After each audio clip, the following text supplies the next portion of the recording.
Welcome to the ROTC Scholarship Podcast, hosted by former Army ROTC Professor of Military Science, Lieutenant Colonel Retired Rob Kirkland. In these episodes, we explore how to best prepare yourself to obtain one of these valuable scholarships for those applicants who wish to attend a college or university and become officers in the military. The application process can be complex and confusing. This podcast works to make it more understandable. And now, the ROTC Scholarship Podcast. Hi, everybody. Welcome back to ROTC Scholarship Podcast. Just wanted to talk today about two different subjects and kind of give you my thoughts on them based on my experience as a military officer and also as a two-time Professor of Military Science for ROTC programs, one at Claremont McKenna College and the other at the University of Southern California. The first part of this podcast, we'll talk about special forces or special operations forces and ROTC. And this really stems from candidates that I work with and candidates that I saw when I was interviewing, who, when I asked them the question, what they wanted to do in their military career as an officer, their answer to me in the Army was, well, I want to go special forces or be a Green Beret, or I want to go Rangers. I want to go to the Ranger Regiment and be a Ranger. For the Navy, it's the same type of answer. If you ask them, well, what do you want to do in the Navy? Answer is, I want to be a Navy SEAL. You get this answer much less with the Air Force, but the Air Force also has its special operations, aviation and pararescue and things like that. And there certainly are officer positions in each of the service's special operations forces. However, you really can't, in almost all cases, you really can't get to be a special forces or special operations officer immediately after you commission as a second lieutenant out of ROTC for the most part. Most of the time, what you have to do is you have to spend 3 or 4 years in a unit. First of all, going through your officer basic course or your training for your basic specialty area. That usually takes anywhere from 6 months or longer. And then actually serve out in a unit out in the military where you learn your trade as a second lieutenant or an ensign. And then once you prove yourself out in a unit or become a more seasoned officer in your basic branch, that's when normally you'll go to special operation or special forces assessment course or the Navy SEAL assessment course or whatever special operations assessment course there is for the particular service. And so it doesn't happen right away normally. I know that there's sometimes Navy SEALs can go straight from ROTC, but for the most part, you want to get some time underneath your belt first. I think that's the first thing. The second thing is there's just so few of these positions. I think there's like 50 to 70 officer positions in Navy SEALs. There's not a lot of positions for Green Berets or Rangers in units or in operational special forces units. Same thing with the Air Force. So to kind of have that goal, it's a great goal to have, to be a special operations officer, but there's just not a lot of positions, and the service is a lot bigger than just the special operations forces. And so, I don't want to say that a ROTC candidate should not make a goal of going to one of these, one of these positions, but it's really, it's not common. And I think what ends up happening is a lot of candidates kind of get caught up in this romantic notion of these, from either reading books or watching TV or whatever, that they think they over idealize these special operations forces. Now, what does this have to do with ROTC and the scholarship, you may ask? Well, I think, it's just one of those things where when you go into these interviews or go into your essays, when you're a senior in high school, and the first thing, that I hear out of the candidate's mouth or in the essay is, I want to be a Green Beret, or I want to be in special forces.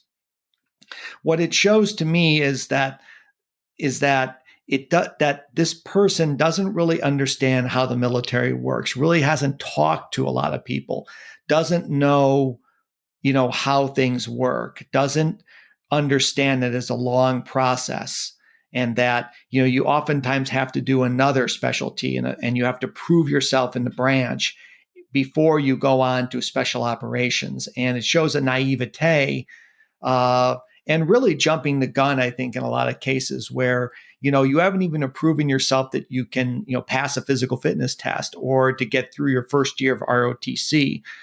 Don't you think it's probably a little bit of a stretch to want to be a special forces officer at this particular time? Why don't you strive to be the best cadet or midshipman that you can be in ROTC, or realize some of the basic branches and basic specialties that you're going to have to master first before you become, a special forces or special operations officer? So the way that I would approach it, if I was doing an interview or doing an essay for ROTC, is I would say, I would be more humble about it. I would say that, one of my ultimate goal is to become a special forces officer. However, I know that that takes a lot of training and there's a long road that has to be taken until then. And I'm looking forward to being the best ROTC cadet or ROTC midshipman that I can be. And I will work to master the basic skills that are required of a cadet or midshipman, and then look to commission in my basic branch or my basic operational specialty, with a goal eventually to go into the special operations or special forces if I've been deemed worthy enough and effective in leading soldiers, sailors, airmen in the military. And then I will take my shot then. But before then, I think it's just presumptuous and naivete. And I don't think it reflects well on an individual to just say that, because what it does is it also senses to me a romanticization, or seeing the military as romantic, or as something that's on a TV show or a video game, rather than doing the due diligence and talking to individuals. And I know that many times I've mentioned in previous podcasts and in my blog posts that that you need to get out there and talk to people. You need to get out there and talk to officers. You need to get out there and visit National Guard or reserve units and talk to real people doing real jobs. And sure, you can talk to a special operations person, but I can guarantee you that when you're that senior in high school talking to that special operations person, they're going to, obviously tell you how they got to where they got, but they're going to tell you that, you're kind of, over your skis here right now. And you need to, kind of think a little bit harder, okay, about what you need to do right now, and eat a little bit of humble pie, okay, and think a little bit harder about what your short-term goals are. And, we love that you want to go special forces or special operations, but, work to be the best person you can be right now with that goal eventually in mind. But, again, talk to those people, and they'll probably tell you the same thing I'm telling you. So with that out of the way, I wanted to talk secondly about intercollegiate athletics and ROTC. And this is more along the lines of kind of just, how easy is it or difficult is it to participate in your intercollegiate sport as a member of ROTC in a college or university? And, it's one of those things where if you're a Division I athlete, like in my last duty as professor of military science, I was the professor of military science at the University of Southern California, and that was all Division I sports there. And almost everybody who's doing that Division I athletics is on scholarship. So first of all, they're not usually drawing an ROTC scholarship. And I've worked with one candidate in the past who got a scholarship and was actually on a ROTC scholarship and went to Berkeley and was on the track team at Berkeley. But it ended up that he had to leave the track team, I believe, after one semester because it was just too much to be able to do intercollegiate athletics at the Division I level and do ROTC at the same time. I have not seen it. I've heard of a couple people doing it in the past, but it's just ends up that the coaches that are part of Division I just demand too much of their athletes, and it just interferes with what ROTC is trying to do in the afternoons and on sometimes on the weekends, sometimes on the weekdays, and it's just oftentimes too much it is almost all the time impossible to handle both for a Division I athlete. Now, Division II and III is completely different, particularly Division III. In my first assignment, I was at Claremont McKenna College, which was a Division III program. And I can tell you it definitely is doable at Division III with perhaps a few caveats. One is that, first is that, at Division III in particular and Division II, they expect they put academics first, and athletics is not the do or die kind of treatment that most coaches take at the Division I level. So you can balance the academics and the athletics, academics, and ROTC there. You've got to get buy-in from the coach and from the ROTC program. So the coach, if you're interested in doing Division III or Division II sports at your school and you're doing ROTC, you should let your coach know, before you do this, when you're a senior in high school, and ask him if he'll support you or she'll support you doing ROTC while you're doing sports.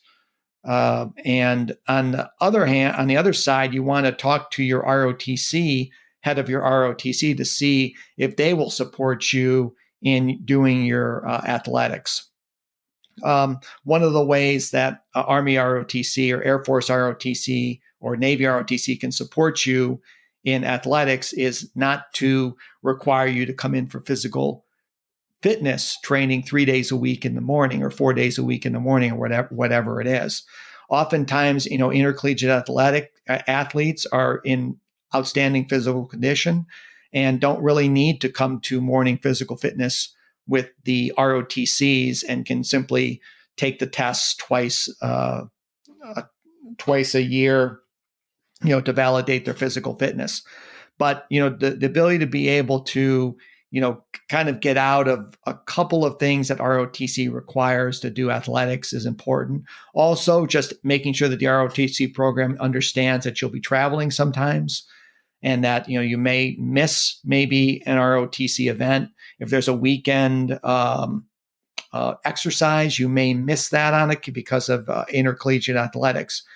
But you need to make sure that that when you go into this, both with the coach and with the ROTC program, that they both have buy-in to this, so that you don't spring it on them when they're there, and then the coach tells you that that you can't do ROTC, or the ROTC folks tell you that you've got to do all the ROTC events, or you'll not be looked upon as a participating cadet, or you might be disenrolled from the program. So don't get into that situation. Test the waters ahead of time.